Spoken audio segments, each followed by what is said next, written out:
एक घने जंगल में टुनटुनी चिड़िया अपनी बेटी सुनहरी चिड़िया और पति कालू कौवे के साथ रहती थी।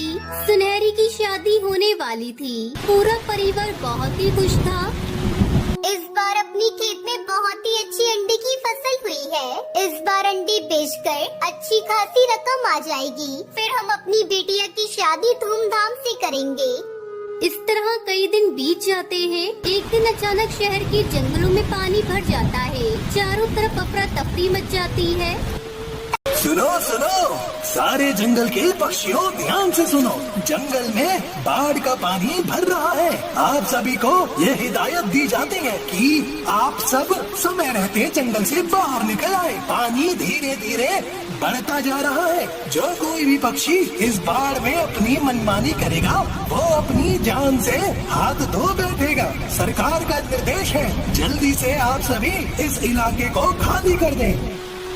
अब क्या होगा? कैसे हम लोग अपनी बिटिया की शादी करेंगे? अपना सारा खेत तो बाढ़ में डूब गया होगा। माँ, अभी मेरी शादी की चिंता मत करो। जल्दी से इस जंगल से बाहर निकलने की कोशिश करो। बाढ़ का पानी धीरे धीरे जंगल में भर रहा है। हाँ सुनहरी की माँ, ज्यादा चिंता मत करो, पहले अपनी जान बचाते हैं। बहुत समझा बुझा कर सुनहरी अपनी माँ को सुरक्षित स्थान पर लेकर आती है। हे भगवान, ये तूने कैसी मुसीबत में डाल दिया हम लोगों को। अब हमारी बिटिया का बिया कैसे होगा? अगर बिटिया की शादी नहीं हुई तो हम क्या करेंगे? हम दोनों की जिंदगी का भी कोई भरोसा नहीं। सब ठीक कर दो भगवान, मदद करो। माँ, पिताजी, अभी मेरी शादी में 4 महीने बाकी हैं। पानी उतर जाने दो बाहर का। फिर से हम लोग वापस अपने घर जाएंगे तो अपने खेत में अंडे की फसल उगाएंगे। कुछ दिनों बाद बाढ़ का पानी उतर जाता है। सभी पक्षी अपने अपने घरों को लौट आते हैं। सुनिए जी, मैं और सुनहरी घर की सफाई कर रहे हैं। तब तक आप बाजार से जाकर अंडे के बीज खरीद कर ले आइए। हाँ हाँ टुनटुनी, मैं अभी जाकर बाजार से अंडे के बीज खरीद कर ले आता हूँ। फिर हम दोनों अपने खेत में अंडे के बीज डाल देंगे। कालू कौवा अंडे के बीज लेने बाजार चला जाता है। अरे बंटी भाई, मुझे अंडे के बीज दे दो। मुझे अपनी बेटी की शादी करनी है। बस अब अंडे की दोबारा खेती हो जाए तो सारी समस्या दूर हो जाए। कालू भाई, मुझे माफ करना, लेकिन इस बार मैं आपको अंडे के बीज नहीं दे पाऊंगा, क्योंकि तेज बारिश की वजह से अंडे के बीज मेरे पास नहीं आ पाए। कालू कौवा पूरे जंगल में अंडों के बीज ढूंढता है, लेकिन उसे कहीं भी अंडे के बीज नहीं मिलते। थक हार कर वो अपने घर वापस चला आता है और टुनटुनी को सारी बात बताता है। मैं कहती थी न सुनहरी के पापा, बाढ़ की वजह से हमारी फसल खराब न हो जाए। अब हम बेटिया की शादी कैसे करेंगे? अब तो 4 महीने ही बचे हैं शादी के। माँ, आप चिंता मत करो, हम कोई न कोई रास्ता निकाल लेंगे। माँ, क्यों न हम शहर के जंगल जाकर अंडे के बीजों को ढूंढें? तो ठीक कहती है बेटा, कल हम शहर के जंगल जाकर बीजों को ढूंढते हैं। अगले दिन दोनों माँ बेटी बीज की तलाश में शहर के जंगल निकल जाती हैं। तभी रास्ते में उन्हें अंडे का जादुई पेड़ दिखाई देता है। सुनहरी देख बेटा, अंडे का कितना बड़ा पेड़ है। क्यों ना हम इसी पेड़ से इसके बीज मांग ले। आप सही कहती हैं माँ, हम इनसे थोड़े से बीज ले लेते हैं। टुनटुनी चिड़िया सुनहरी चिड़िया अंडे के पेड़ के पास जाती है और उससे कहती है, ए अंडे के पेड़, हमें अपने थोड़े से बीज दे दे। मुझे अपनी बिटिया की शादी करनी है। अच्छा, तुम्हें मेरे बीज चाहिए? उसके लिए तुम्हें एक काम करना होगा। कैसा काम?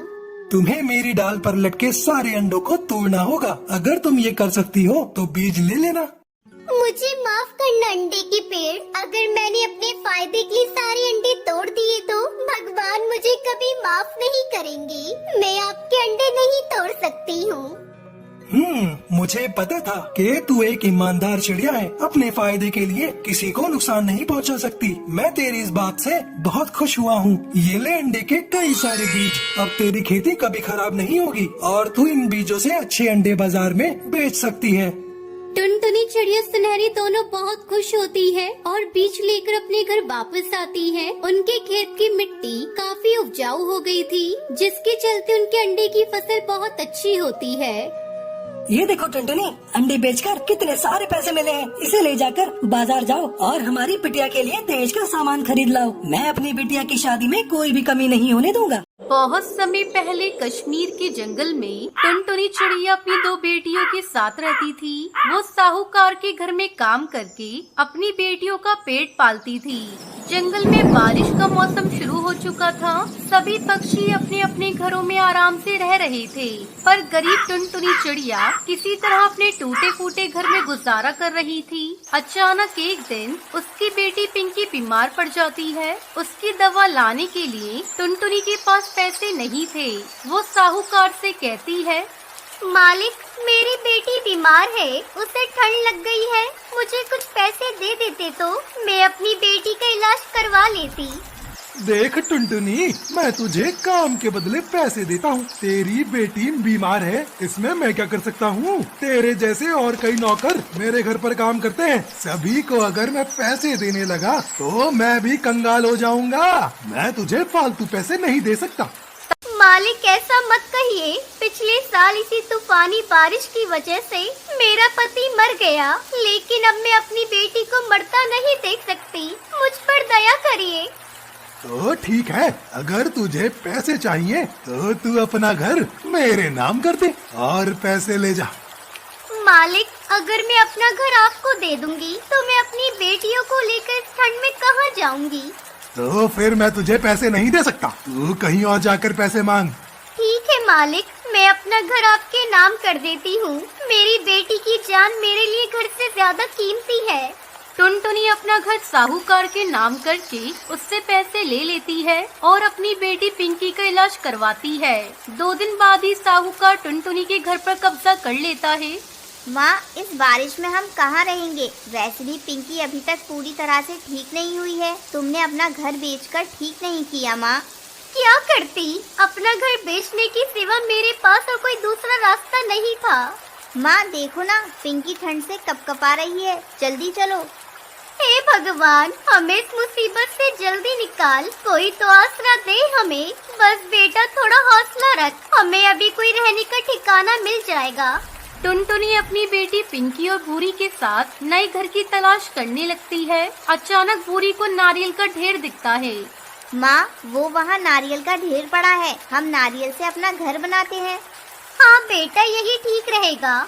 टुनटुनी अपनी बेटी भूरी के साथ मिलकर नारियल का घर बनाती है। माँ, अब तुम्हें उस लालची साहूकार के घर काम करने की कोई जरूरत नहीं। हम अपना व्यापार करेंगे। लेकिन हमारे पास तो पैसे है ही नहीं, फिर व्यापार कैसे करेंगे? यहाँ पर इतने सारे नारियल पड़े हैं माँ, हम इसी नारियल से बर्फी बनाकर बेचेंगे। आपको तो बहुत अच्छी बर्फी बनानी आती है। टुनटुनी को अपनी बेटी का सुझाव बहुत अच्छा लगा। अगले दिन से वो नारियल की बर्फी बनाकर बेचने लगती है। कई पक्षी उसकी दुकान से नारियल की बर्फी खरीदते हैं। देखा माँ, अपनी नारियल की बर्फी कितनी अच्छी तरह से बिक रही है। सभी पक्षी को बहुत पसंद आ रही है। हाँ बेटा, ये सब तेरे कारण ही संभव हुआ है। इस तरह टुनटुनी चिड़िया बारिश के मौसम में नारियल की बर्फी बेचकर खुशी खुशी अपनी बेटियों के साथ नारियल के घर में रहने लगती है। सुंदरवन में कालू कौआ अपनी पत्नी टुनटुनी और 2 बच्चों के साथ रहता था। कालू रंग बिरंगी कुल्फी बेचकर अपने घर का खर्च चलाया करता था। ठंड का मौसम शुरू हो चुका था, जिसके चलते कालू की बनाई रंग बिरंगी कुल्फी खाने कोई भी पक्षी नहीं आता था। वो अपने ठेले के पास उदास बैठा था। क्या करूं, कुछ समझ में नहीं आ रहा है। ठंड इतनी बढ़ गई है कि कोई बर्फ कुल्फी खाना ही नहीं चाहता। ऐसे ही कुछ दिन चलता रहा तो मैं रोड पर आ जाऊंगा। घर में पत्नी और बच्चे का खर्च अब मैं कैसे पूरा करूंगा?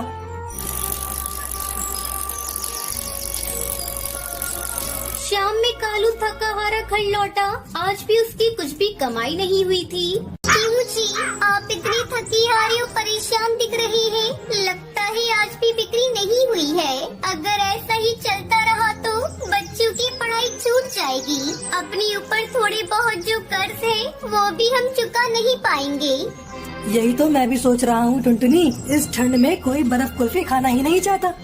तभी टुनटुनी के दोनों बच्चे स्कूल से घर आ जाते हैं। बच्चों, तुम लोग थोड़ी देर रुको, मैं तुम्हारे पिताजी के लिए बर्फ कुल्फी बना रही हूँ। तुम लोगों के लिए भी बना देती हूँ। नहीं माँ, आज आज हमें बर्फ कुल्फी नहीं खानी, तुम पिंकी को कुल्फी खिलाओ। मुझे तो आज मैगी खाने का मन हो रहा है। तुम्हें पता है माँ, मेरी सहेली आज स्कूल में गर्मा गर्म मैगी खा रही थी। उसे देखकर मेरे मुंह में पानी आ गया। माँ, मैं भी आज मैगी खाऊंगी। मुझे तुम 5 रुपए दो ना, मैं अभी जाकर मैगी के पैकेट खरीद कर लाती हूँ। टुनटुनी पिंकी को 5 रुपए देती है। जा पिंकी, जल्दी से मैगी खरीद कर ला, मैं तुम लोगों के लिए मैगी बना देती हूँ। थोड़ी देर बाद टुनटुनी बच्चों को मैगी बनाकर देती है। बच्चों को मैगी खाते देखकर टुनटुनी अपने पति से कहती है, सुनते हो जी, आजकल बच्चे और बड़े सभी मैगी खाना पसंद करते हैं। तुम भी बर्फ कुल्फी की जगह गर्मा गर्म मैगी बेचना शुरू कर दो। अरे नहीं टुनटुनी, जहाँ मैं कुल्फी बेचता हूँ वहाँ कई ठेले पर मैगी बिकती है। हमें कुछ अलग सोचना होगा। तो तुम कुल्हड़ चाय बेचो। कुल्हड़ चाय तो सभी चाव से पीते हैं। टुनटुनी, मैं सोच रहा हूँ क्यों ना मैं कुल्हड़ मैगी बेचूं। अरे ये तो बहुत बढ़िया आइडिया है। मैं कल तुम्हारे लिए बहुत सारी मैगी और मिट्टी की कुल्हड़ बना दूंगी। टुनटुनी, ऐसा करो, कल से तुम भी मेरे साथ चलो, हम दोनों मिलकर कुल्हड़ मैगी बेचेंगे। अगले दिन टुनटुनी अपने पति के ठेले पर कुल्हड़ मैगी बेचने जाती है।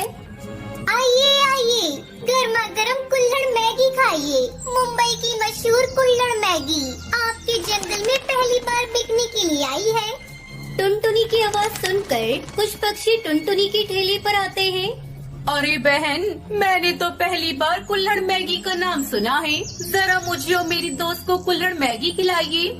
टुनटुनी अपने दोनों ग्राहकों को कुल्हड़ मैगी खाने के लिए देती है। अरे वाह, इस मैगी का तो कोई जवाब नहीं। इसका स्वाद तो बहुत अच्छा है। कुछ ही घंटों में टुनटुनी की बनाई हुई सारी कुल्हड़ मैगी बिक जाती है। ये देखकर दोनों पति पत्नी बहुत खुश होते हैं। देखा जी, आपकी कुल्हड़ मैगी का आइडिया तो बहुत ही अच्छा था। कल से हमें और ज्यादा कुल्हड़ मैगी बनाने का सामान खरीद कर लाना होगा। इस तरह टुनटुनी अपने पति के साथ मिलकर कुल्हड़ मैगी बेचने लगती है और खुशी खुशी बच्चों के साथ रहने लगती है।